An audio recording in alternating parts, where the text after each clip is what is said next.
Bonjour à tous, c'est Steph. Comment allez-vous? Encore une très belle journée aujourd'hui. Alors là, c'est l'heure du déjeuner. C'était une belle balade. Je vais manger des ramen. Alors ça, c'est thaïlandais. Donc voilà, j'ai rajouté la sauce épicée. Itadakimasu. Bon appétit.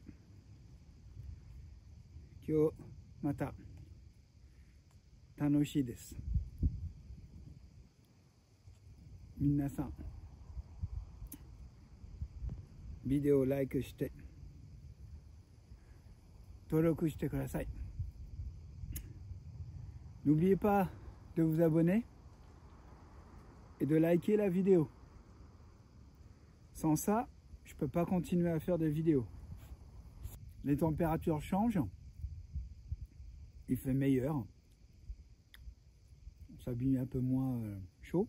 C'est agréable. C'est beau. On est au mois de mars, donc il y a quand même de la pluie. Une semaine de pluie, frais. Une semaine de beau temps, doux. Ça alterne. On a la chance d'avoir les pruniers en fleurs.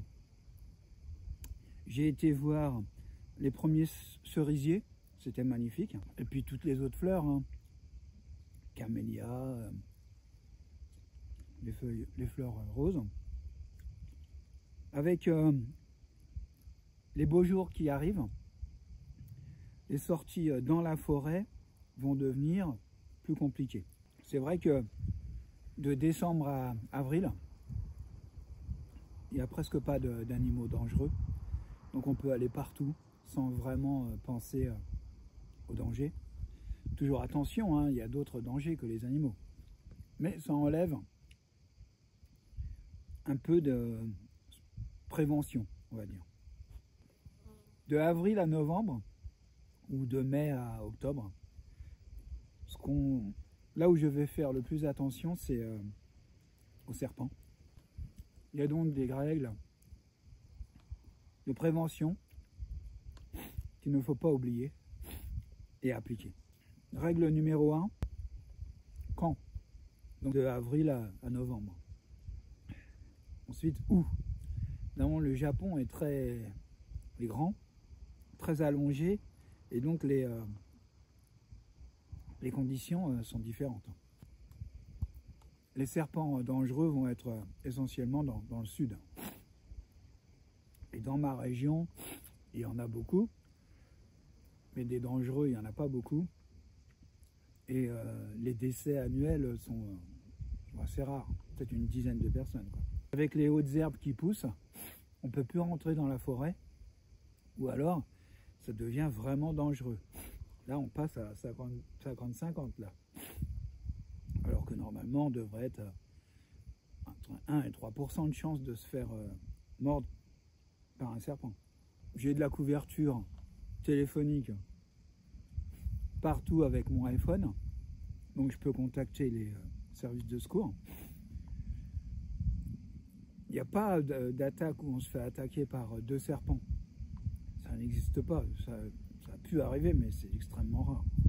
Donc une attaque, vous avez 3 heures en fait pour avoir un antivenin. Les attaques sont au pied. On se fait un garrot. Le garrot toujours au-dessus de la plaie parce que le sang va monter vers le cœur. Il faut retarder le venin.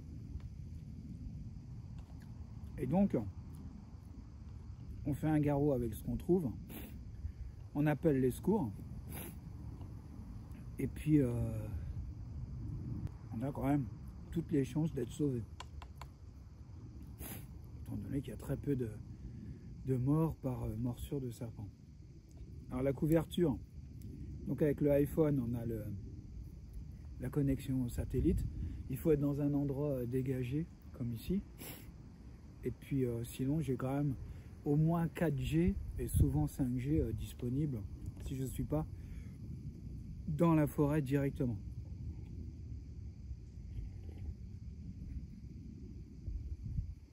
Donc ensuite, on ne peut pas mettre des chaussures hautes parce qu'il fait trop chaud. Donc on va mettre des guêtres d'été avec des chaussettes fines mais hautes.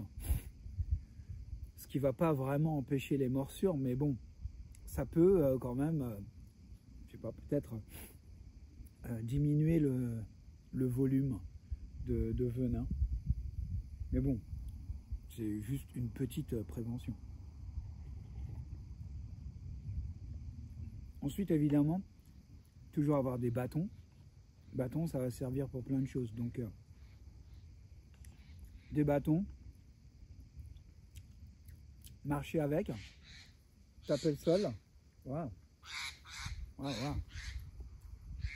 Taper le sol, et puis taper des pieds. Ça, une fois qu'un serpent est effrayé, il ne va pas gâcher son venin qui lui sert à manger, donc il va partir. On va se faire attaquer que lorsqu'on l'a surpris.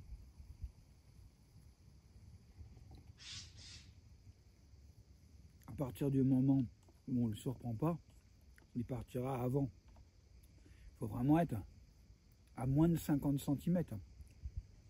Encore, même dans une zone où il y en aurait beaucoup, être à 50 cm, c'est quand même rare, surtout si on tape du pied et qu'on fait du bruit. Les réverbérations dans le sol vont lui parvenir et il va partir. Ils ne vont pas attaquer si c'est pas pour manger. Et ils ne peuvent pas manger l'homme. Donc ici, il n'y a que des petits serpents. Les plus gros vont faire peut-être 1,50 m et ce n'est pas forcément les plus dangereux. Alors, les serpents montent aux arbres. Mais bon, ils vont manger des oiseaux, donc ils sont au-dessus de nous.